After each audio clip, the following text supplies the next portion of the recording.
Hey students, how are you all? I hope you are fine at your homes, safe, stay safe, okay? So now today we will discuss the other topic in the first lesson of our textbook, the relief features of India. The subtopic is the coastal plains, okay? So we will discuss about the coastal plains now. India is really blessed with the coastal plains to have such a long coastal plains. It starts from the Gujarat through touches from Maharashtra, Goa, like this, all the western states and eastern states also like this extends tourist and West Bengal. It touches all the coastal states here.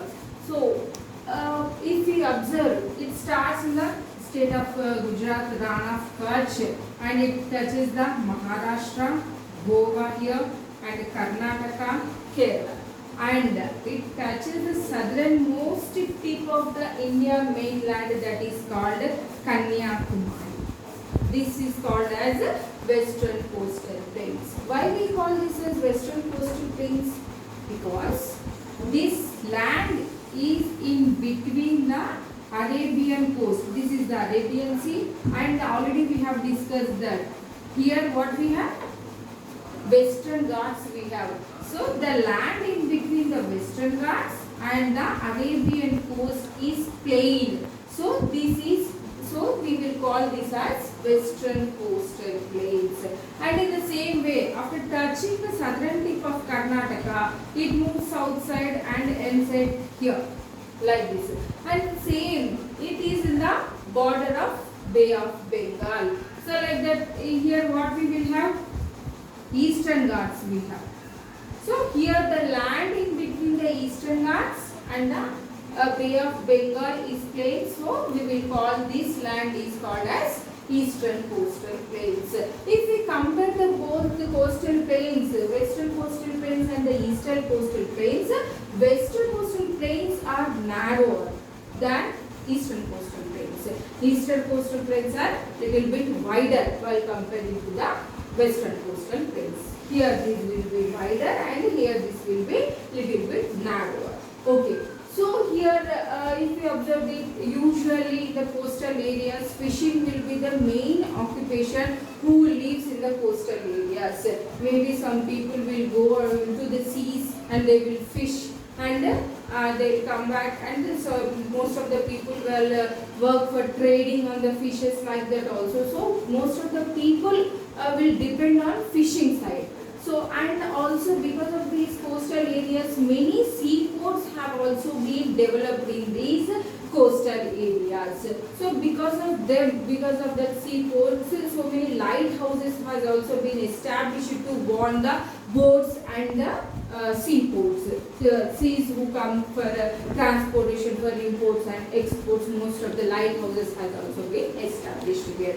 So now we will go a little bit deeper into the Western Coastal Plains and Eastern Coastal Plains. So Western Coastal Plains are divided into three parts. So Western Coastal Plains was divided into three parts. One is Konkan Coast, and one is Canara Coast, one is Malabar Coast. So it was divided into three parts, like the northern part, like the middle part, and the southern part. So in the northern part, it touches the border of Maharashtra, that is called as Konkan Coast. Maharashtra and Goa, both states included in the Konkan Coast, and in the middle part, it includes the border of Karnataka, and in the Malabar Coast, it is in the plains of Kerala. So Western coastal plains were divided into three parts. Usually they were divided into three parts. That is Konkan Coast, Canara Coast, and Malabar Coast. Konkan Coast was in the states of Maharashtra and Goa, and Canara Coast was in the state of Karnataka, and Malabar state was in the state of Malabar Coast was in the state of Kerala. Okay, this is about the Western Coastal Plains. And coming to the Eastern Coastal Plains, these Eastern Coastal Plains, I have already said to you, this is from all these states, Tamil Nadu, Andhra Pradesh, Odisha, like this. These states were included in the Eastern Coastal plains. It stretches from Mahanadi River to Godavari, Krishna and Kaveri. Mahanadi River is in Odisha.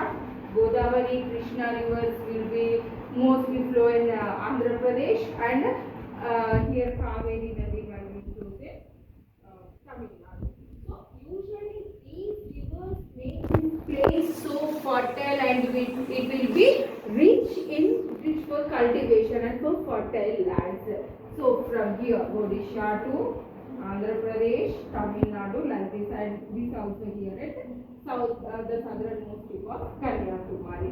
And these were also renamed into different types. The names were different in different states.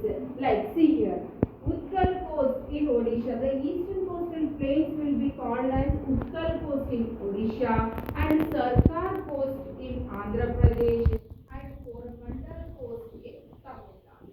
See here, Utkal Coast. Here it will be called as Utkal Coast. Here it will be called as Sarkar Coast. Here it will be called as Coromandel. Okay, these will be the different names for the eastern coastal plains. I already said to you, Mahanadi River in Odisha, Godavari, Krishna rivers in Andhra Pradesh, and Tamil Nadu river in Kaveri river in Tamil Nadu make these plains so fertile. And not only these rivers, lakes, they have Chilka Lake in Odisha, and Kolleru Lake and Pulicat Lake in Andhra Pradesh also very useful to make this coast to make the lands so fertile here. So this is about the eastern coastal plains. This is about the northern part is called as Utkal Coast, and in Andhra Pradesh Sarkar Coast, and in this is called as Coromandel Coast. So this is about the coastal plains. I hope you understand about the coastal plains. And one more topic I forgot. One more point, the length of the coastal line is about 6,100 kilometers. It's a very vast distance. So we are very happy to have this much of coastal line in our India. So I said already, fishing will be the main occupation. So this fishing also makes the country more richer because of the fishing. Okay, na? Thank you, my dear students.